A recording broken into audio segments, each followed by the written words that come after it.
third is Suarez. Goodell comes running in. He's under it, makes the catch. Here's the throw to the plate. It's in the air. He is out! Cameron Red hangs on! Oh, man, what a play!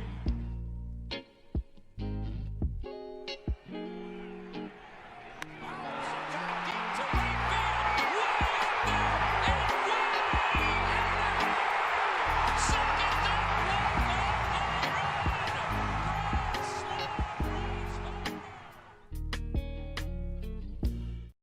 And welcome back to the Stupid Money Podcast. We're doing instant trade deadline reactions here.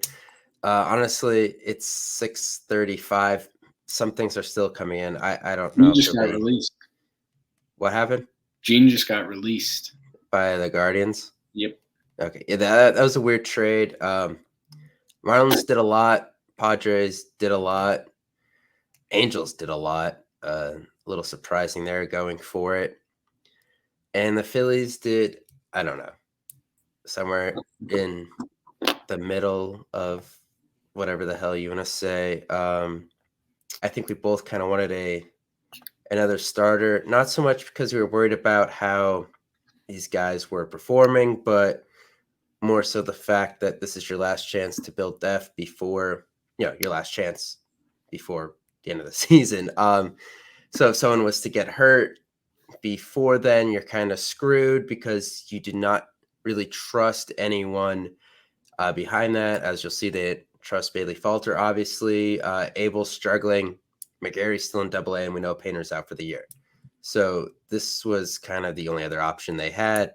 How you Lee, maybe a tad of an overpay, but he was never going to play here considering he's kind of a second base, third baseman, and Alec Bowman, Bryson Stott don't seem to be going anywhere for the next 5 to 7 years. So I don't know. I give this like a B plus, a B. I don't have any problems with it overall. Yeah, no, I'm kind of the same way. People were saying that, like, I know Crawford's kind of jumped him as the top hitting prospect in our system. Mm-hmm. And I think the hit tool with Howie is pretty good, but in like a realistic, like a top 10 system, I don't know if he's a top 10 prospect or like a top 8 prospect. I think he's only as the 5 next to his name because he's in our system, which is getting better, but it just doesn't have the depth of those elite systems. He's had an okay year this year. I think he's hitting 287 with like a 390-ish OBP, and then I think the slug was like, or not three, maybe like mid 300 OBP, and then 400 slug. So like his OPS in single A as a 20-year-old is 720-ish, or 730-ish, which isn't bad. But like when you have Stott and Bohm, I don't think there's really the need or necessity to kind of make that type of guy untouchable when he's blocked to the majors. I think it was just a product of the starting pitching market. And when I first saw it, I was immediately reminded of like Kyle Gibson when they traded their top prospect, who obviously now Spencer Howard, we know, is god awful. He actually just got traded to the Yankees for cash. So there's that.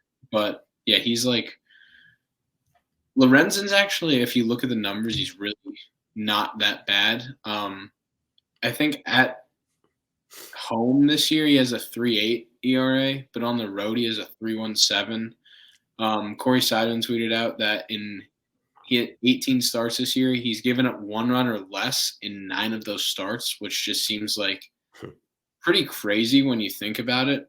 But he's gone 7 innings 7 times, but he's only gone over 100 pitches once, so he's efficient in getting outs. Which, if you look at the StatCast numbers, they kind of reflect that. He's not a high strikeout pitcher, and he's not a high walk pitcher, so he gets results pretty quickly in counts.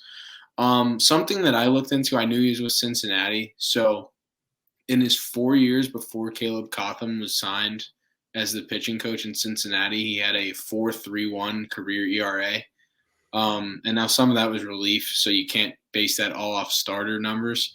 But in the 2 years with Caleb Cotham, so 2019, and then Cotham signed here in November of 2020.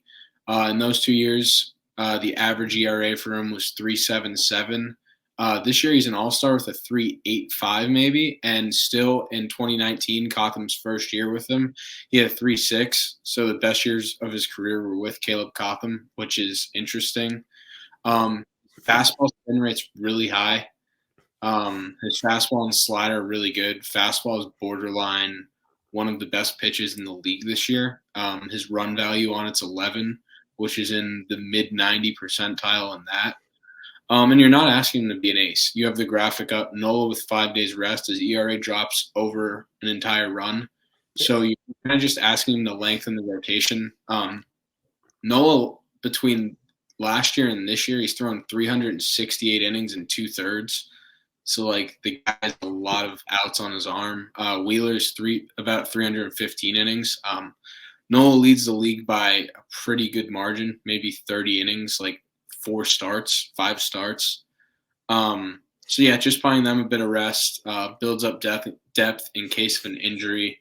And again, on paper it seems like a pretty high cost, but overall with the state of the team and the system, I don't think Howie Lee's the type of guy you covet. Yeah, Lorenzen's numbers are funny because so 18 starts, 6 of them he's given up 5 or more runs in them.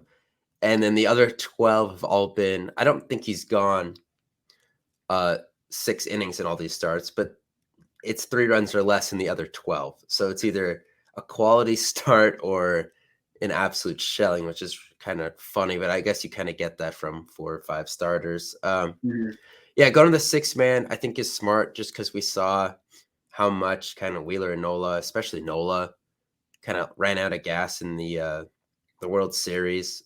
They were pretty good up until then, but I know last year, like when they got Syndergaard, they were talking about 6-man for a different reason. It was like Syndergaard's only comfortable pitching on a 6-man rotation. But even on his like starts, the most you were getting out of him is 5.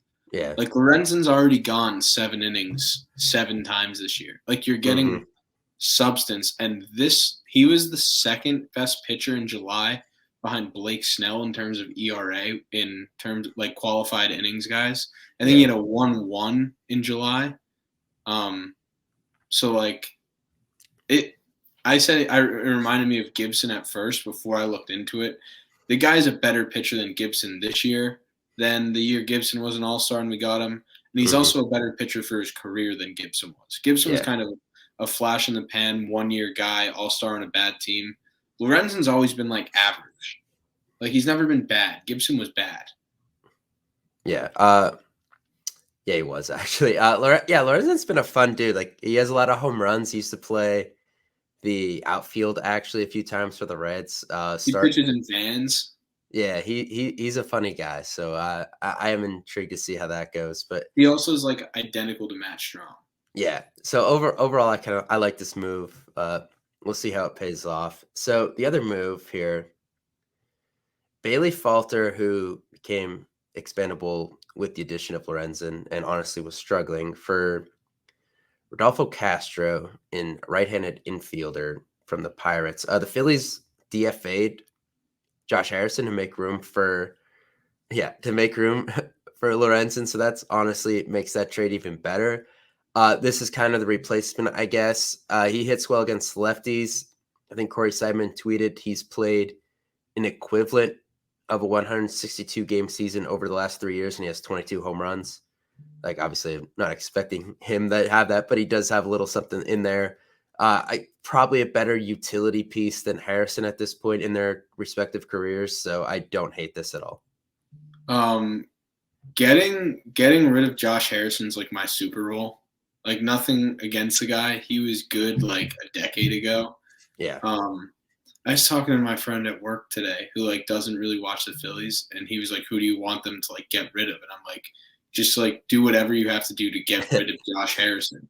He's like, "Really? Like, when did he become bad?" I was like 5 years ago. But seeing Bailey Falter go was kind of like somewhat bittersweet. Like I know this year he was pretty atrocious, but like last year when they needed innings, when Wheeler kind of got on the shelf a little bit, He essentially stabilized the rotation for the end of August at least, and his playoff start was bad, but he kind of not willed them. Obviously, Bailey Falter is not going to carry you to the playoffs, but he gave them a lot of good starts when they really needed it. It didn't work out this year, and with Sanchez being as good as he has been so far, knock on wood, but the writing was kind of on the wall as far as him not being here long term. You can only give a guy so many chances.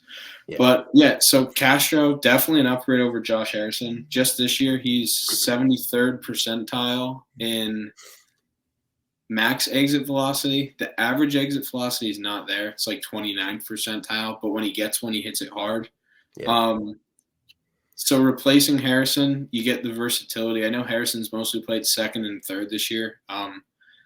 Sosa's kind of been the shortstop replacement, but in his career, Castro's played 93 games at second, 38 games at third, and 50 games at shortstop. He's only a positive defender at third, but like he's not gonna like it's not like Turner's been stellar at short this year, so it's not like you're putting him in and like it's like the equivalent of Schwarber in left. Right. You're still gonna get like relatively decent defense. He's got a good arm. Career-wise against off left-handers, he is hitting his slash line's 277, 341, 559. So he mashes off lefties in his career. This year specifically, it's 290, 368, 538. So the average and the on base are up this year, but the slugging's down a little bit. He has 6 home runs off lefties. This year he's 61st percentile in walk percentage. So like overall, the bat's definitely an upgrade over Harrison, and even like you get somewhat more versatility. I know you have Sosa and you have to get him at bats too. But like you have more versatility where you can put him at short for Turner if you really need to play Sosa and Castro in the same day. And you gave up your probably 8th starting pitcher in the depth chart who you had Dylan Covey start games instead of Bailey Falter this year when given the opportunity. So, yeah, I mean, the 2 moves, it seems like minimal cost and necessary pieces for what you're trying to do if you're just banking on your big 5 getting going. Yeah. I think we both agree that the 2 moves they made them better. You know, I like you said, I think Castro at this point in their careers is an upgrade over Harrison. Bringing in another starting pitcher that was an all-star obviously does not hurt. Overall, I'm in like the B to like B plus a little bit range. I think B is kind of a safe bet for what they did. Yeah. A big issue is what they didn't do. Dominguez does not look good in the bullpen since coming back. He's worrying me. We're still 2 weeks away from an Alvarado return, and we don't know what that's going to look like when he does come back. It's Kimbrel and Soto pretty much every night. I am very shocked and a little disappointed that they did not add another bullpen guy. Scott Barlow, who we talked about, went to the Padres. Middleton, who was kind of an interesting name from the White Sox, ended up at the Yankees of all teams, who like are doing, I don't know what they're doing, like a buy-sell thing. Just to not get another trusty guy out of the bullpen, I hate. I don't know what their plan is. Is Kirkering going to come up? Like, is McGarry going to come up? Like, I don't know what the plan is there. I guess Jake Cave's on the playoff roster, which I absolutely hate. They did nothing to get an outfielder. Everyone cried about Tommy Pham, and then at the end of the day, they didn't get anyone, so I would have wanted Tommy Pham then. So either Schwarber is playing left field in playoff games, or well, I guess Case. Yeah. So Pache, Rojas, Cave, like these guys are getting playoff ABs. And I know Pache and Rojas, a lot of people are high on them. But when you're going against the Braves, no offense, I don't know if I trust those guys in my lineup yet. So, to not do either of those 2 things is really bad, in my opinion. No, I mean, relievers, I've been saying Scott Barlow for a week now. It seems like every message I send in the group chat is I want Scott Barlow. But we went to the Padres, who are doing. I mean, they've proven to kind of be reckless, but Hmm. they're doing more 5 games behind us than we did when our bullpen arms have been. I mean, the bullpen's been really good. Like it's not like 3 years ago where it's like worst bullpen in history. We need arms. Like Hmm. your two big studs from the run last year have been like injured, and when they're pitching, they've been somewhat shaky definitely shaky by their standards, but yeah, so like a Scott Barlow or a Brent Suter, just to like Suter's really funky and gets lefties out. Like that would have been Yeah. nice and probably wouldn't have cost much at all. I just searched Barlow and nobody's put out the details for what the Padres gave up to get him. Um, but yeah, and the outfield bat, I don't know. I'm in between because Duvall would have been an upgrade defensively, but like he's been pretty bad with the bat since like the All-Star break, second half. So like I don't know if that would have been worth what the Red Sox may have been asking since they're only 2.5 games back. And Teoscar strikes out a lot, doesn't walk. He's got 16 home runs, but like I I don't know. A lot of like I know a lot of people were saying he could be like the Jorge Soler Yeah. as Soler just hit one up.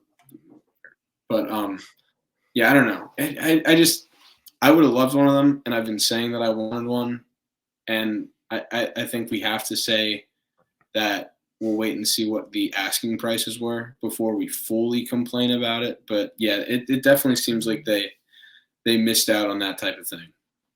Yeah. Not a total fan of everything that happened today. Honestly, it was a little more quiet overall for everyone than I thought. You had Eduardo Rodriguez knocking down the trade to the Dodgers. You had the White Sox doing a lot That was less. weird.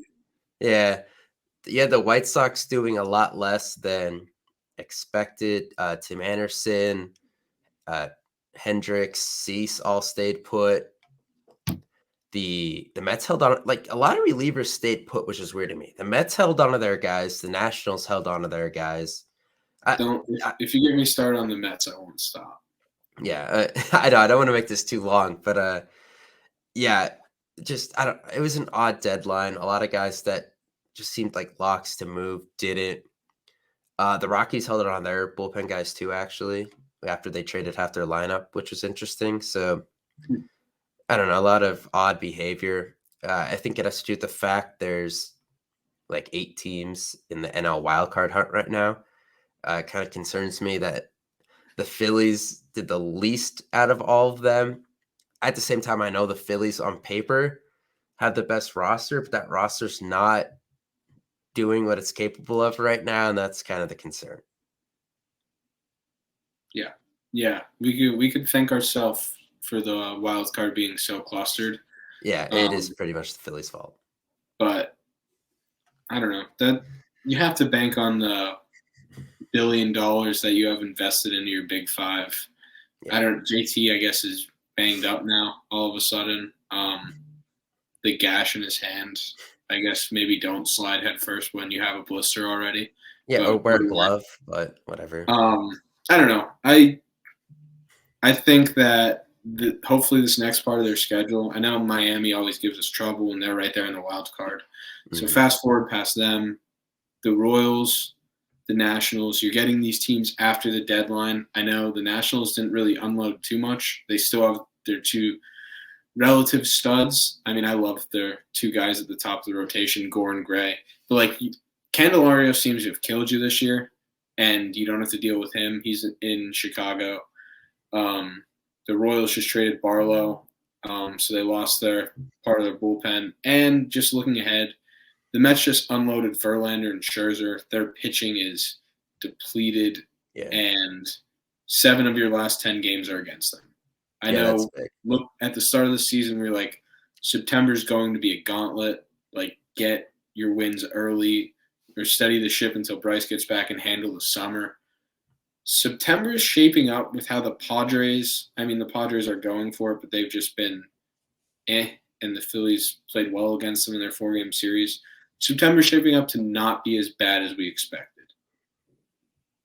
Yeah, it does feel that way thanks to who's surprisingly sold and who's who didn't, I guess. But yeah, I wanted to just get this out here, get the grades out.